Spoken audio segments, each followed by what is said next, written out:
Halo Sobat Entrepreneur. Selamat pagi, Selamat siang, selamat sore, dan selamat malam buat kalian semua dimanapun kalian berada. Selamat datang di Inspire Podcast yang nantinya kita akan membahas tentang apa nih Kak? Nah, di sini kita mau ngebahas berita yang viral tentang entrepreneur nih di bulan ini. Kira-kira mau bahas apa nih Kak Diva? Oke, jadi berita entrepreneur di bulan ini yang lagi viral itu salah satunya adalah PHK di perusahaan startup. Nah, nanti kita akan membahas itu nih Sobat Entrepreneur. Jadi tolong disimak sampai habis ya. Wah, kayaknya pembahasan materi hari ini lumayan menarik ya Kak Diva ya. Iya dong, menarik banget pastinya. Nah, sebelumnya kita bisa kenalan dulu yuk, karena katanya tak kenal maka tak sayang ya kan? Aduh, kok jadi curhat nih Kak Diva ya? Iyalah, siapa tahu kalau udah kenal jadi sayang. Aduh, bisa. Oke, langsung ke perkenalan aja ya. Oke, nama aku Hanifah Diva Safitri dari Prodi Administrasi Perkantoran. Dan saya dibersamai oleh teman saya yaitu... Halo teman-teman, perkenalkan namaku Rizky Kurnia Manggala. Aku berasal dari Prodi Manajemen Angkatan 2020. Oke, sekian dulu ya perkenalan singkat kita. Kalau mau kenalan lebih lanjut boleh nih follow Instagram kita. Waduh, kira-kira Instagram Kak Diva nih apa nih? Siapa tahu pada mau follow nih. Oke, nanti kalau pada kepo saya cantumin ya itu Instagram aku sama Oke, Instagram kakak. Boleh banget. Bisa saling mutualan nih, siapa tahu ke depannya bisa dapat relasi baru, kenalan baru ya Kak Diva ya. Iya benar sekali. Oke, seperti yang sudah disampaikan sebelumnya, kali ini kita akan membahas tentang PHK di perusahaan startup. Nah, dari teman-teman sendiri udah tahu belum sih apa itu PHK? Dari Mas Iki tahu nggak PHK itu apa? Kalau sesuai kepanjangannya nih Kak Diva. Kalau setahuku PHK itu kan kepanjangannya pemutusan hubungan kerja nih. Nah, kalau untuk penjelasan lebih lanjutnya gimana tuh Kak Diva? Oke, untuk PHK sendiri itu adalah pemutusan hubungan kerja atau pengakhiran hubungan kerja yang disebabkan karena suatu hal yang mengakibatkan berakhirnya hak dan kewajiban antara pekerja atau buruh dan pengusaha atau majikan. Ketentuan mengenai pemutusan hubungan kerja itu diatur dalam Undang-Undang Republik Indonesia Nomor 13 Tahun 2003 tentang Ketenagakerjaan.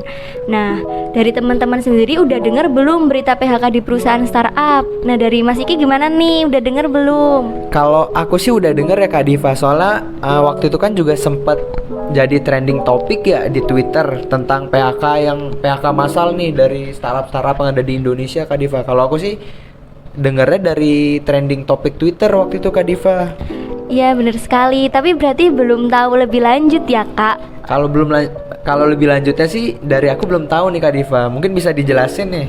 Oke. Jadi pemutusan hubungan kerja atau PHK yang dilakukan perusahaan rintisan di bidang teknologi atau startup itu marak terjadi di belakangan ini.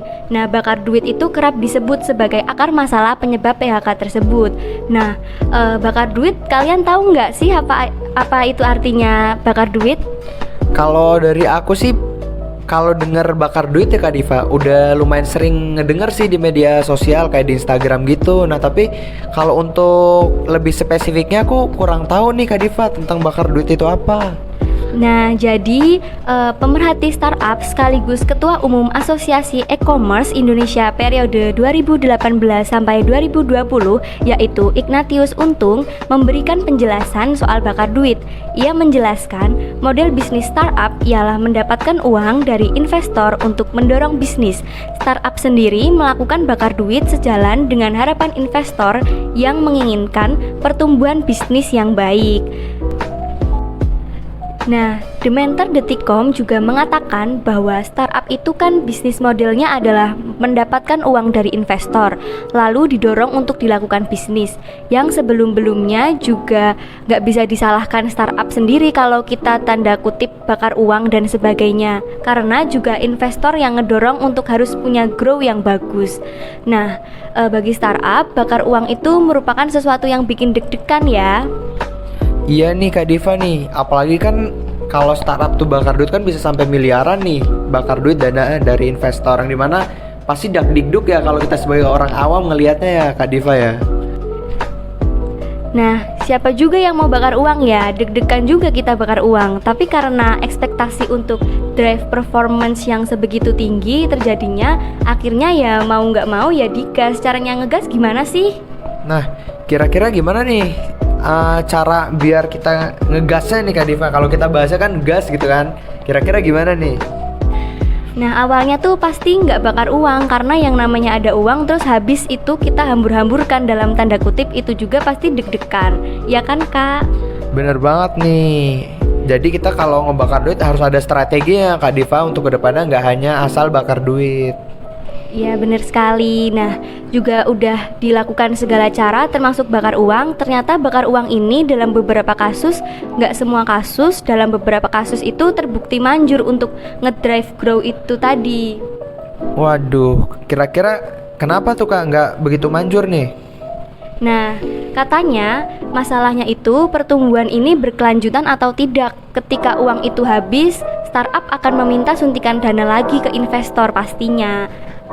Nah, terus kondisi ini yang menunjukkan startup tidak kebal terhadap kondisi ekonomi. Saat ekonomi sedang tidak menentu seperti sekarang, investor pun cenderung menahan dananya. Oh, jadi begitu ya Kak penjelasan tentang bakar duit dari startup ya? Iya, benar sekali. Nah, itu yang membuat sebenarnya memang bisnis startup itu memang tidak kebal amat, sangat tidak kebal terhadap kondisi-kondisi ekonomi seperti ini. Karena ketika kondisi ekonomi seperti ini, investor pun nahan uang, jadi mereka pun akan mikir mau suntik apa enggak. Pastinya, ntar dulu deh, kita kan juga butuh uang buat megang sekarang. Benar banget nih, jadi kondisi ekonomi ini juga sangat berpengaruh ya. Apalagi kan seperti yang kita ketahui, kondisi ekonomi saat ini bisa dikatakan ya stabil, tapi nggak sampai menguat banget ya ekonomi kita untuk saat ini nih. Jadi investor pun nggak sembarangan naruh dana ya Kak Diva untuk saat ini. Iya, betul sekali Kak Iki. Jadi mereka yang butuh suntikan dana itu ya mau minta dari mana, otomatis kan harus mikir gimana caranya saya bisa bertahan hidup sampai pada akhirnya lewat. Nah, cara untuk bisa bertahan untuk badai yang lewat, salah satu opsinya memang mengurangi pengeluaran, salah satunya pegawai dan sebagainya. Nah, terus kita bahas ini nih, fenomena bubble burst. Nah, teman-teman tahu nggak sih dari fenomena bubble burst itu? Bubble burst itu apa tuh kira-kira Kak Diva? Aku juga baru denger nih, bubble apa tadi namanya Kak Diva? Bubble burst. Gimana sih bacanya? Bingung gimana ya? Kayak lidah itu lidah Indonesia, Jawa Indonesia ya? Iya, bener sekali. Nggak tahu nih gimana caranya. Nah, jadi bubble burst atau situasi bubble secara umum merupakan kondisi yang terjadi ketika nilai pasar naik dengan sangat cepat, terutama pada nilai aset dan diikuti oleh penurunan yang cepat. Lalu, benarkah hal itu terjadi? Nah, menurut Indeed.com, kesenjangan antara jumlah lowongan yang terbuka dan jumlah lulusan yang sangat tinggi, ada 600.000 lowongan muncul setiap tahun, sedangkan jumlah lulusan universitas hanya 50.000 per tahun. Jadi, untuk setiap CV ada 12 lowongan yang dibuka sehingga menghasilkan perbedaan yang drastis. Waduh, ternyata cukup ketat banget ya Kak Diva untuk persaingan untuk lowongan kerja setiap tahunnya ya. Iya, benar sekali. Nah, demikian tidak hanya kurang dari sisi kuantitasnya sih teman-teman, namun kurangnya pelamar kerja yang berkualitas juga tentu dapat menghambat pertumbuhan perusahaan di Indonesia. Nah, meskipun menurut Badan Pusat Statistik atau BPS, Indonesia itu memiliki populasi terbesar keempat di dunia, namun sekitar 50% penduduknya itu berusia di bawah 30 tahun. Oh, berarti kita itu penduduk Indonesia itu mayoritas berusia muda ya Kak Diva, karena kan 50% dari penduduknya itu di bawah 30 tahun. Nah, tentu ini bisa menjadi tantangan tersendiri kan untuk kita, apalagi ketika masuk dunia kerja kan pasti itu sekitar usia 20 tahunan ya Kak Diva. Berarti kita harus benar-benar meningkatkan soft skill kita ataupun hard skill kita ya untuk mempersiapkan untuk masuk ke dunia kerja Kak Diva. Kira-kira begitu nggak sih? Iya, benar sekali. Nah, institusi pendidikan lokal pun itu tidak dapat mengatasi permintaan yang tinggi dari perusahaan, sehingga pengusaha Indonesia pun juga harus memperkerjakan orang dari negara lain juga yang memenuhi syarat untuk pekerjaan tersebut. Nah, demikian gelombang PHK massal yang kemungkinan besar akan melanda startup di Indonesia dalam waktu dekat semakin memperburuk keadaan yang sudah terjadi karena COVID-19 nih Kak. Nah benar banget nih, apalagi kan COVID ini walaupun kita sekarang udah lumayan membaik ya, merupakan momok besar ya bagi startup untuk saat ini. Jadi ini bisa jadi PR untuk startup untuk kedepannya nih Kak Diva kayaknya ya. Nah, Kementerian Tenaga Kerja juga mencatatkan lebih dari 1,2 juta karyawan dari 74.439 perusahaan itu terdampak kehilangan pekerjaan. Nah, gencarnya otomatisasi dan robotisasi pun dapat menambah risiko lebih banyak masyarakat Indonesia kehilangan pekerjaan dalam waktu dekat nih. Oh begitu ya Kak Diva. Apalagi kan saat ini kita kan sudah banyak pekerjaan yang digantikan dengan robot. Tentu ini bisa jadi tantangan tersendiri nih bagi kita nih.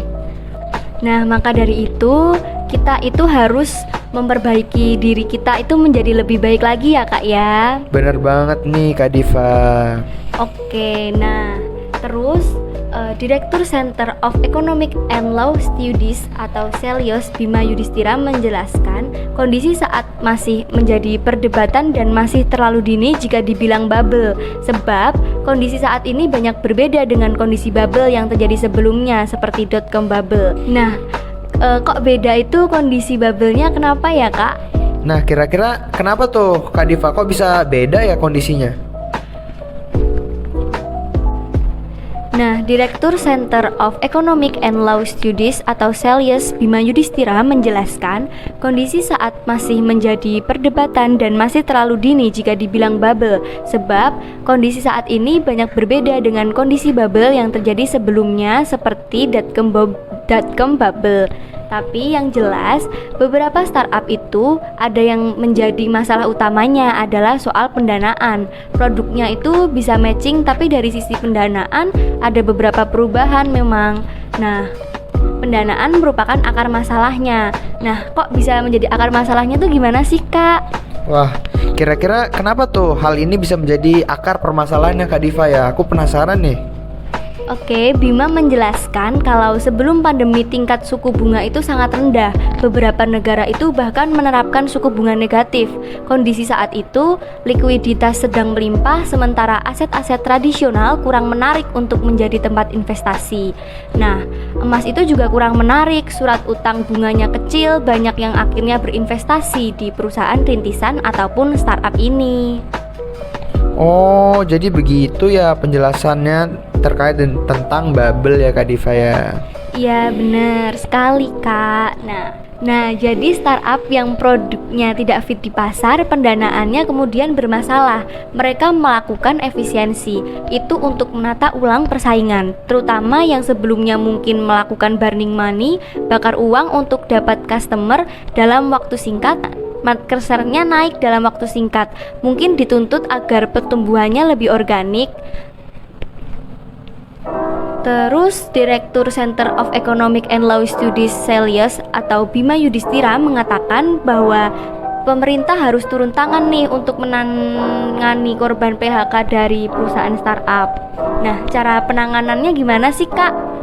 Nah, kira-kira gimana tuh cara penanganan supaya PHK ini bisa diminimalisasi lah ya Kak Diva ya? Makanya itu dari pemerintah itu harus jadi jembatan nih Kak untuk memastikan hak pekerja, kemudian jadi fasilitasi atau upgrade skill agar tidak berdampak kepada angka pengangguran.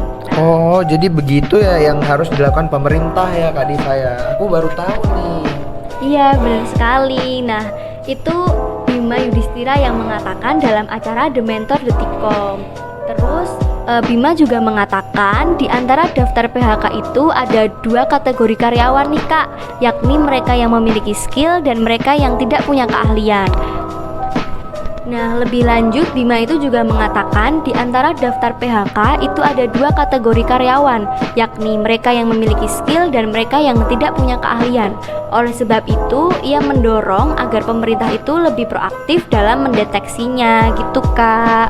Oh, jadi begitu ya penjelasan terkait dengan apa yang harus dilakukan oleh pemerintah ya Kak Diva ya. Iya, benar sekali Kak. Nah, jadi pemerintah itu perlu mendeteksi hak pekerjaan, hak tenaga kerja seperti BPJS, hari tua bisa dicairkan, kemudian pembayaran pesangon, khususnya yang tetap pemerintah harus intervensi. Salah satunya untuk mereka yang kesulitan cari kerja baru, terutama yang mempunyai low skill worker, ini mau dialihkan kemana? Apakah dimasukkan ke program pelatihan kerja seperti program kartu prakerja pemerintah sehingga bisa upgrade skill dan bisa diterima pekerjaan lainnya, atau bisa jadi pemerintah BUMN misalnya lagi buka lowongan kerja dibutuhkan skill-skill tertentu bisa dimasukkan ke dalam rekrutmen. Nah, benar banget nih Kak Diva, hal tersebut emang harus dilakukan pemerintah untuk menjamin kesejahteraan para karyawannya Kak Diva, sehingga perusahaan tuh harus memperhatikan bagaimana sih apakah karyawan-karyawannya sudah memperoleh BPJS untuk kesehatannya, kemudian sudah menerima pesangon jika terjadi PHK dan sebagainya. Yang kemudian hal ini juga dapat membuat nih kesejahteraan para karyawannya lebih baik lagi Kak Diva. Nah iya bener banget Kak. Nah terus apa sih solusi agar karir aman dari pecahan gelumbung di dunia bisnis startup ini? Waduh, kira-kira gimana tuh Kak? Nah, dari Ketua Umum Asosiasi E-commerce Indonesia periode 2018 sampai 2020, Ignatius Untung itu mengatakan perusahaan apapun, pemimpin apapun tidak mau kehilangan orang terbaiknya. Jadi gimana caranya kita jadi orang terbaik, atau kalau enggak terbaik, orang yang cukup baik nih Kak, sehingga kita masih dilema buat atasan kita ketika harus PHK. Oh, jadi begitu ya Kak Diva ya penjelasannya ya. Nah iya betul sekali Kak. Nah terus selama masih berstatus sebagai pegawai, PHK itu adalah ancaman yang terus membayangi, sebab hal ini bisa saja terjadi tidak hanya di perusahaan rintisan, melainkan di berbagai jenis bidang usaha yang ada. Betul banget Kak Diva. Jadi sebenarnya PHK ini nggak bisa nggak bisa dihilangkan lah. Pasti suatu saat akan terjadi jikalau perusahaan itu kekurangan uang ataupun hal-hal dari eksternal perusahaan yang membuat terjadinya PHK Kak Diva. Nah iya, nah terus untuk fenomena bubble burst ini tidak boleh dilihat sebelah mata nih Kak. Meski ada investor serta memiliki berbagai jenis bentuk pembiayaan, cash flow itu perusahaan pun tetap harus dijaga. Nah ini harus disyukuri, bukan PHK disyukuri, tapi badai ini harus disyukuri. Jadi peristiwa seperti ini justru itu akan sangat menyiksa perusahaan-perusahaan yang kebanyakan jajan, perusahaan yang enggak banyak jajan, bisnisnya itu bener justru bersyukur, enggak perlu ketatit atau pengurangan. Ini harus disyukuri. Jadi mekanisme perusahaan bertahan dan tumbuh kembali dan berakhir itu jadi pemenang dengan cara-cara organik. Bener banget Kak Diva. Seperti yang kita ketahui, pasti kan di suatu peristiwa itu pasti ada di suatu peristiwa lagi nih, di suatu masalah itu pasti ada hikmahnya nih Kak Diva. Jadi kita harus pinter-pinter nih ngambil dari hikmah dari permasalahan yang terjadi Kak Diva. Nah jadi dari teman-teman udah paham kan ya mengenai berita tentang PHK di perusahaan startup ini. Nah dari Kak Iki udah tahu belum tentang perusahaan startup nih? Wah, kalau dengar dari penjelasan Kak Diva tadi udah sangat lengkap banget ya. Udah ngejelasin tentang PHK itu apa, kemudian tentang bubble, kemudian langkah apa yang harus diambil pemerintah, dan juga kita sebagai calon SDM bangsa untuk kedepannya juga emang harus pandai-pandai atau pintar-pintar ningkatin soft skill dan juga hard skill kita Kak Diva. Soalnya kan semakin kedepannya itu kan persaingan di dunia pekerjaan juga pasti lebih ketat lagi ya Kak Diva. Jadi kita sebagai calon SDM di masa depan memang harus benar-benar mempersiapkan nih Kak Diva. Nah iya benar teman-teman. Nah terus jadi Gitu ya teman-teman, berita tentang PHK di perusahaan startup. Terus kayaknya bincang santainya ini udah terlalu panjang kali lebar ya Kak ya. Iya, ini udah berapa menitan ya, kira-kira udah sampai 20 menitan kali ya Kak Diva ya, kita ngebahas tentang seputar berita yang lagi viral nih tentang PHK di startup nih. Nah iya bener banget Kak, sampai capek gak sih Kak? Iya, ini sobat entrepreneur juga kayaknya udah lumayan bosen nih, udah belasan menit yang ngedengerin kita ngobrol-ngobrol nih dari tadi nih. Nah bener banget nih, semoga aja podcast kita ini bisa menambahkan knowledge baru nih buat teman-teman sobat entrepreneur ya Kak Diva ya.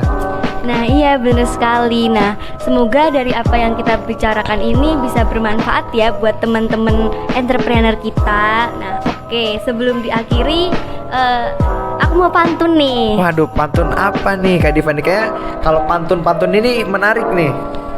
Langsung aja ya Langsung pantunnya. aja Kak Diva. Oke, dari Irian banyak cenderawasi. Cakep. Roti mengembang diberi ragi. Cakep.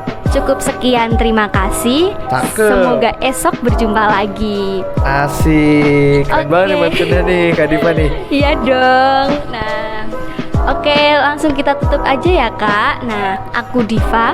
Aku Rizky. Sampai jumpa di Inspire Podcast selanjutnya. Bye-bye Bye-bye teman-teman. teman-teman.